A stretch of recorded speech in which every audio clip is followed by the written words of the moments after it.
The rain pounded against the windshield like 1,000 accusations as our car sputtered to a halt on the deserted stretch of Highway 101, miles from the nearest town in Northern California.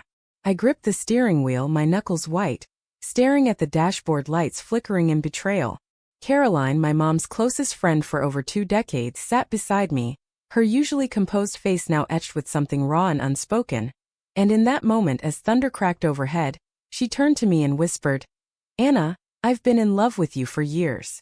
My heart slammed against my ribs, the words hanging in the air like a noose. How could she say that? Caroline, the woman who'd been like an aunt to me growing up, the one who'd helped me through my awkward teen years with advice and laughter, now exposing this secret that could unravel everything. I forced myself to breathe, the engine's silence amplifying the storm outside and the chaos inside my head.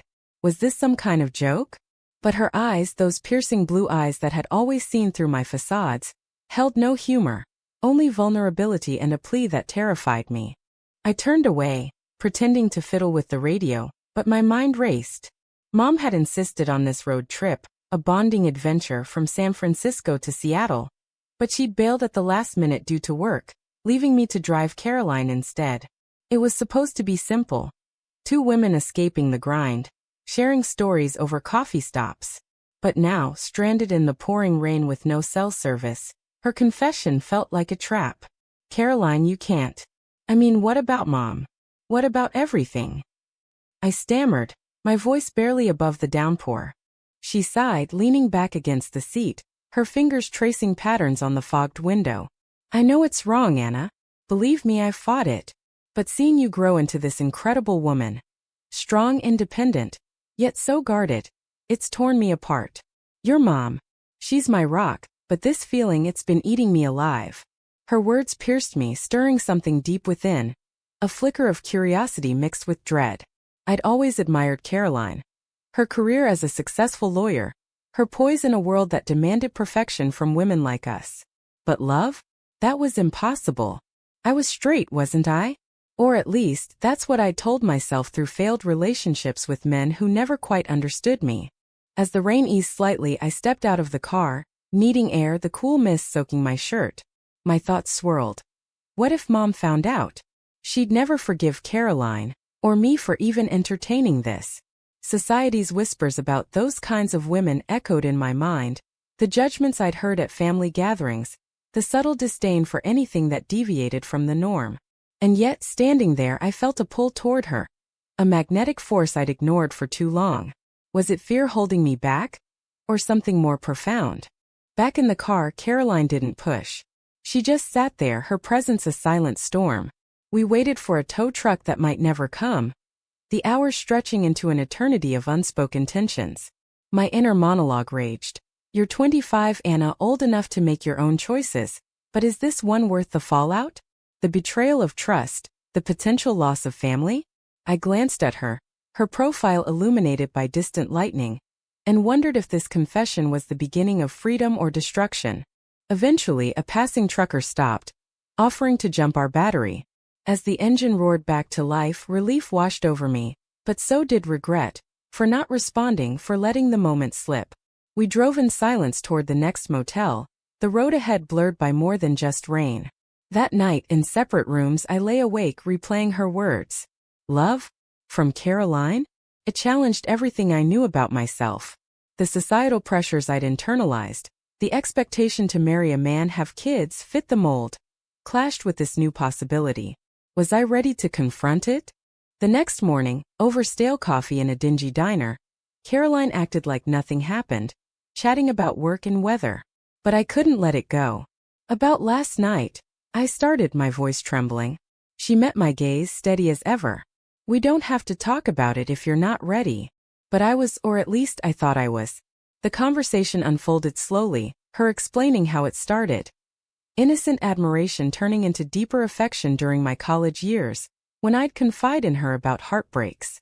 She'd kept it hidden, fearing rejection, fearing the label of predator that society might slap on an older woman loving a younger one. I listened, my heart aching with empathy. Caroline had her own battles. A conservative family that disapproved of her single status, whispers at work about her lifestyle choices. Coming out to me was a risk, one that could cost her friendship with Mom, her social circle. I've paid the price already, Anna, living in silence. But I couldn't anymore. Her honesty cracked my defenses. For the first time, I admitted my own confusions.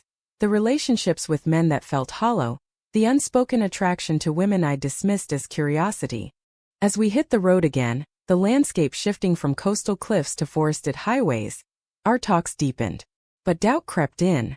What if this was just the isolation talking? The drama of being stranded amplifying emotions? I pondered the moral quandary.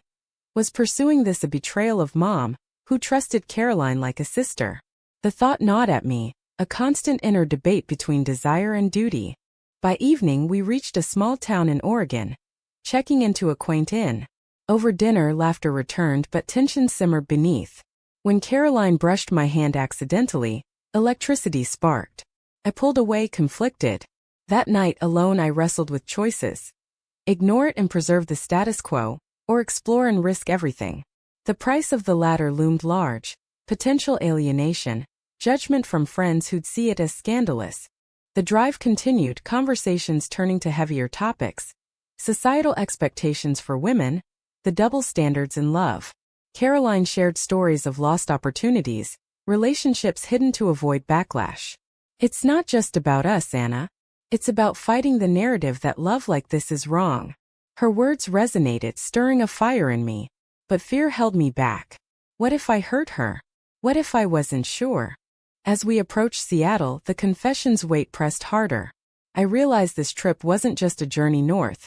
It was a path to self-discovery, fraught with ethical dilemmas. Would I embrace this love? Or let societal chains bind me? The question haunted me, the drama unfolding in every mile. Seattle's skyline loomed ahead, a mix of steel and glass that mirrored my fractured thoughts as we pulled into the city limits. The road trip was supposed to end here, with Caroline flying back and me returning home. But her confession had rewritten the script. That evening in a bustling downtown hotel I confronted her again. Caroline, if we do this, what happens next? Mom will kill us both. She set down her wine glass, her expression a blend of hope and resignation. I've thought about that every day since I spoke up. Your mom, Elena. She's traditional, Anna. Raised in a family where anything outside the norm is sin. But hiding who I am has cost me years of happiness. If we pursue this, the price might be losing her friendship. But isn't authenticity worth it? Her words struck deep, forcing me to examine my own cowardice. I'd always played it safe, dating men who fit the family picture, ignoring the emptiness inside. Now faced with real emotion, I teetered on the edge. We spent the night talking, not touching. Just words weaving a web of possibility. Caroline opened up about her past. A brief college romance with a woman, ended by family pressure, leading to a life of quiet denial. I chose career over heart, and it left me hollow. Listening, I felt a surge of anger at the world, the subtle homophobia in our circles, the way aunts whispered about unmarried women. My inner voice screamed, why should love be dictated by others? But logic countered. Mom's heart would break. She'd see it as betrayal, Caroline stealing her daughter. The next day we extended the trip, driving to a nearby cabin rental for reflection time. Isolation amplified everything. Walks in the woods became confessionals. I admitted my fears. What if I'm not really like you? What if this is a phase? Caroline nodded, understanding. That's the risk we take. But denying it might cost you more in the long run. Regret is a heavy burden. Her empathy drew me closer, but doubt persisted. Society's lens warped it all. An age gap, same-sex, taboos stacked against us. Back at the cabin, tension built. A heated argument erupted when I suggested keeping it secret. No, Anna. Secrets destroy. If we're in, we're all in. Her firmness challenged me. Was I ready to face the fallout? The moral tightrope. Honesty versus protection. Protecting Mom meant sacrificing us. Honesty meant potential devastation. Phone calls from home intruded. Mom checked in, oblivious, her voice warm. How's Caroline treating you? Guilt twisted like a knife. Hanging up, I paced, inner turmoil raging. You're betraying her trust, Anna. But is love a betrayal? Caroline watched, her own pain evident.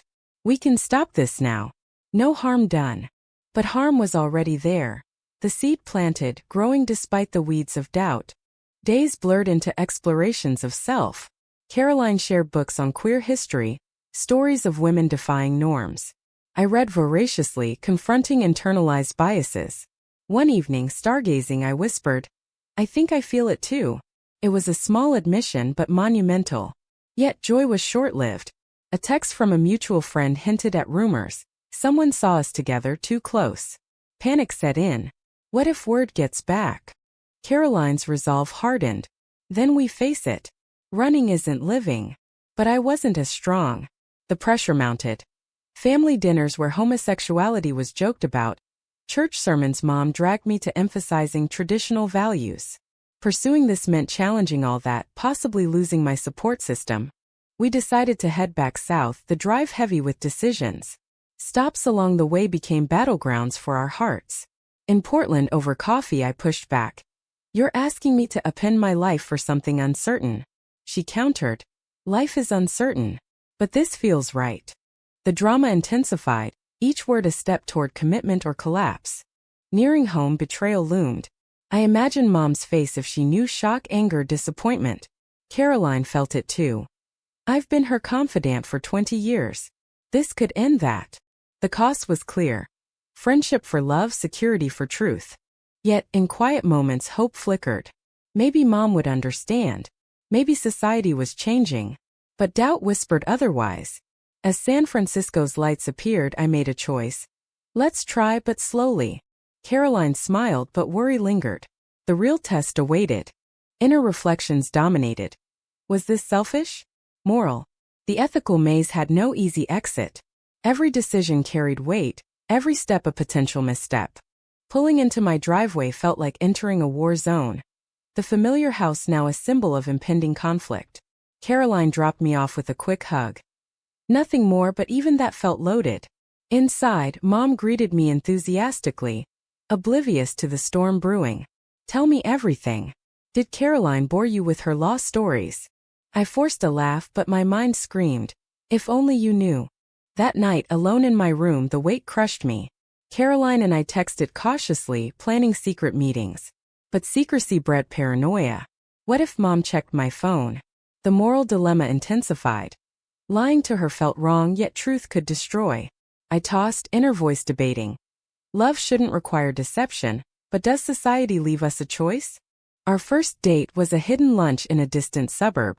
Caroline arrived looking radiant, but tension etched her features.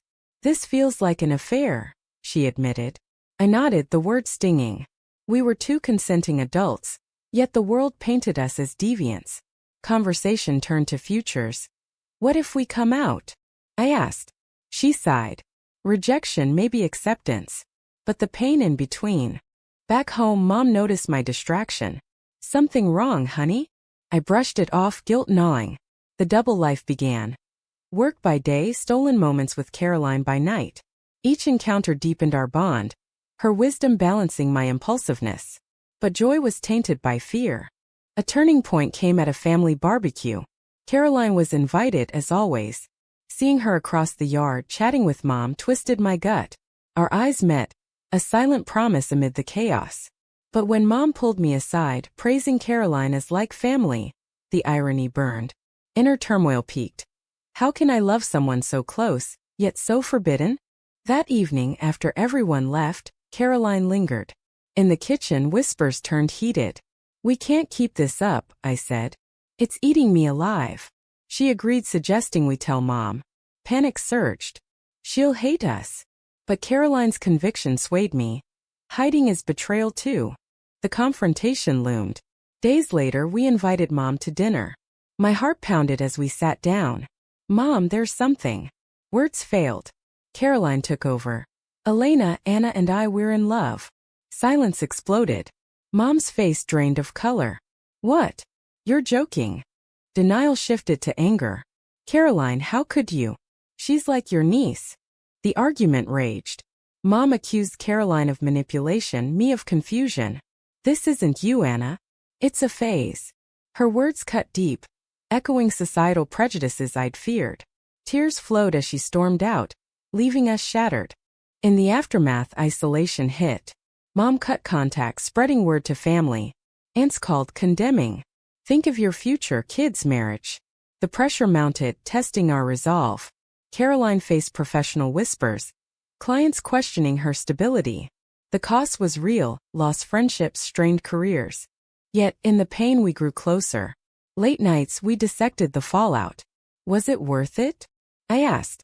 Caroline held me. For us, yes. But the hurt. Her vulnerability humanized her, revealing cracks in her armor. Society's backlash intensified. Online forums debated age-gap lesbian relationships, labeling us predatory. Friends distanced, fearing association. Inner debates raged. Did we do right by forcing change, or selfishly impose pain? A betrayal struck when a cousin leaked details to Mom's church group. Protests ensued, subtle but stinging. Mom reached out once, pleading, "End this, Anna. For your soul." The moral clash. Faith versus love. I refused, but doubt crept in. Caroline wavered too. Maybe we rushed. But backing down meant surrendering to bias. We pushed forward, attending support groups, finding allies in the queer community. Stories of similar struggles fortified us.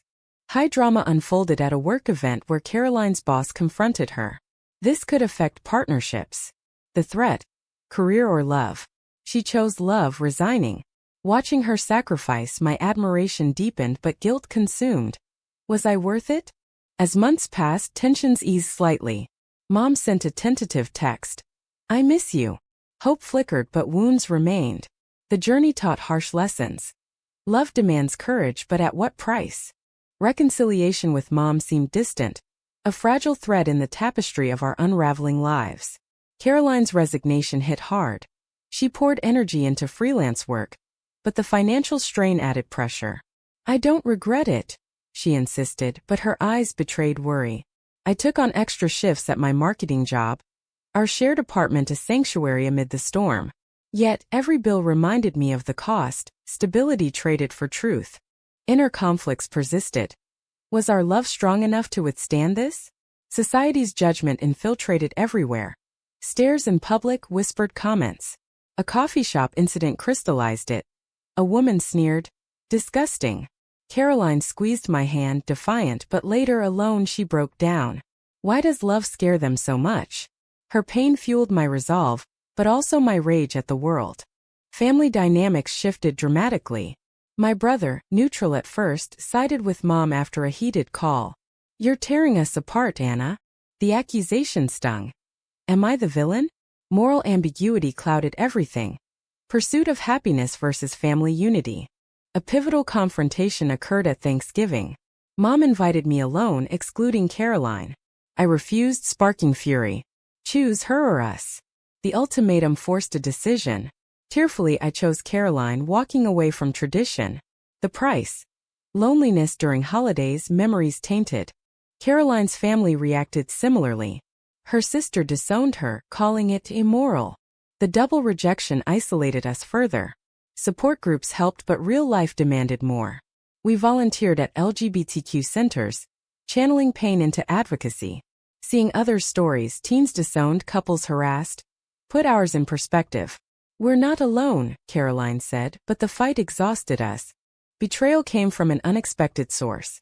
A former friend of Caroline's, jealous perhaps, spread lies online. "She's grooming young women."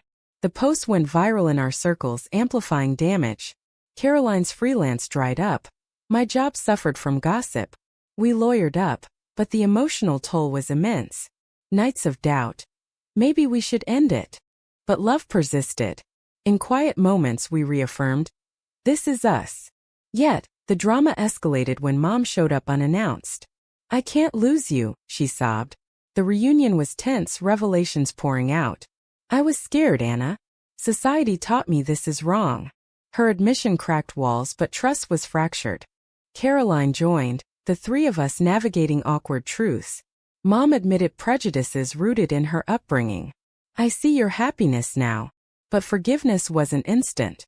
Lingering judgments surfaced. What about kids? The societal expectation loomed, challenging our vision of family. As winter set in, we rebuilt slowly. Caroline landed a new job with a progressive firm, hope returning. But scars remained, lost relationships, altered perceptions. Inner monologues evolved, from fear to acceptance, questioning norms. A moral crossroads arrived via an invitation to a family wedding. Attend as a couple? We did, facing stares but also quiet support from cousins. The act of defiance empowered, but exhaustion followed. Is this endless? I wondered. Caroline's health faltered under stress. A minor scare but a wake-up. We need balance, she urged. We sought therapy unpacking traumas. Sessions revealed depths. My fear of abandonment, her guilt over the age difference. Society's evolution offered glimmers. Laws changing, visibility increasing. But personal battles raged. A friend's coming out inspired, but our story's twists reminded. Progress isn't linear. High tension peaked during a public event. Caroline spoke at a rally, sharing our journey. Applause mixed with heckles. Afterward, threats online. Fear gripped. Was visibility worth the danger? We persevered, love our anchor. But questions lingered. Did we choose right? The drama of decisions, the price of authenticity, ongoing. Spring brought tentative renewal. Buds of hope amid lingering frost. Caroline and I celebrated our first anniversary quietly. A picnic in Golden Gate Park, toasting to survival. But echoes of conflict persisted. Mom's uneasy acceptance, family's partial thaw. It's progress, Caroline said, but her voice held reservation. Inner doubts whispered. How much more can we endure? A new challenge emerged. Caroline's ex-partner from college resurfaced, offering support, laced with ulterior motives. Jealousy flared in me, unfounded but potent. She's just a friend, Caroline assured, but the interaction unearthed insecurities. Was our bond solid or built on crisis? The moral test. Trust versus suspicion. Confrontation followed. Why now? I demanded, Caroline confessed. She reminds me of what I gave up. Honesty hurt but strengthened us. We navigated, emerging closer, but the episode highlighted vulnerabilities. Society's pressures evolved into subtler forms. Workplace microaggressions, media portrayals, stereotyping. A news story about a similar couple ending in tragedy shook us. Could that be us? Fear bred caution but also determination. Family reconciliation advanced when Mom hosted dinner, including Caroline. Awkward at first, conversations flowed. I've been reading, Mom admitted, trying to understand. Tears and hugs marked breakthroughs but old wounds ached. The price paid. Years of strain for this fragile peace. Yet betrayal lurked. My cousin, feigning support, leaked private emails to conservative relatives. Outrage ensued. Calls condemning our sin. Mom defended us, a turning point. Love is love, she declared, surprising everyone. Her evolution inspired but the damage lingered. Trust eroded further. Caroline and I debated next steps. Marriage? Kids? Societal norms clashed with desires. We define our path, she said. But internal conflicts raged. Am I ready for more scrutiny? A climactic decision loomed. Relocate for a fresh start. Caroline's job offer in New York tempted. Escape the echoes, she urged. But leaving meant abandoning roots, potentially isolating Mom again. The ethical quandary. Self-preservation versus familial duty. We chose to stay, committing to change from within. Advocacy deepened, speaking at events, mentoring youth. Seeing impact healed some scars. A teen thanked us. Your story gave me courage. Purpose emerged from pain. But awakening came with realization. No perfect endings. Love demands ongoing sacrifice. Caroline's quiet moments of doubt mirrored mine. Was the turmoil worth it? Affirmation followed, but questions persisted. As summer approached, we reflected on the journey. From stranded confession to hard-won authenticity. The drama shaped us, forging resilience amid loss. In the end, amidst the triumphs and trials, one query lingers. Was betraying societal norms for personal truth ultimately the right choice? Or did it cause more harm than good?